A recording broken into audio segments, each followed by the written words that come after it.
studio, I am joined with a very good friend of mine, Michael Patrick Burke. So live bold is kind of a way of life. Yeah. A lot of folks might think, well, to be bold is a trait, like to move boldly through life, not timidly. Right. But really, live bold is a way of life. Okay. So live bold means it's a way to be. Right. So would you call it a live bold movement? I would call it a live bold experience. Yeah. So I really encourage folks to live their wildest good life. Right. Uncommonly good life. Awesome. How did you come up with this concept? Well, it's a little unique. So I was born with a chronic illness. Right. And at the time, it was the number one genetic killer of children. Nice. So my life expectancy was 28, I'm 30, and the light bulbs went off. Like, I don't know what's going to happen, and I'm going to quit thinking about it, and I'm going to quit waiting for the worst things to happen, and I'm going to live my life as full as I can, the way I want to live it. Right. And everything changed.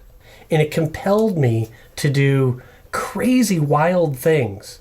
Not dangerous things, Right. but audacious. Yeah. And I would love for people to get that sense of possibility for their own life. You are a coach. Will you tell me a little bit about your coaching program? How does that work? Some people may be aware of executive coaching. Some people might be aware of life coaching. I more prefer the term performance or personal coaching. Okay. Whatever we call it, what we do is we get a lot of clarity on what you want out of life, and not just a good life, an uncommonly good life. So tell me about the people that you like to work with. Everyone. I want to help everyone, right? Right. But there are some groups that are special to me. And those are entrepreneurs, because I'm an entrepreneur, and it's not an easy life, but it's so worth pursuing. Yeah. I really enjoy working with leadership level employees. And then my heart of hearts, my subspecialty, if you will, is to help people, families, whether they're kids or adults, who are dealing with a really serious health issue. And that can very quickly derail you from your aspirations. Sure. It become very frustrating, right? And it's just not when you're sick, it's even worse because you don't feel good. Right. So, Yeah, right? course. Right. Yeah. So you're not just not motivated. It's hard to work when you're not feeling well. And we often lose sight of that uncommonly good life. Yeah. And I help people find that again or maintain it and not lose the treasured parts of their life. Right. Right, like family and faith and whatever is important to them.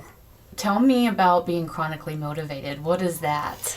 Well, first of all, we have to understand what chronic means. Okay. Normally, we would think that it's a negative thing. All chronic means is persistent and hard to get rid of.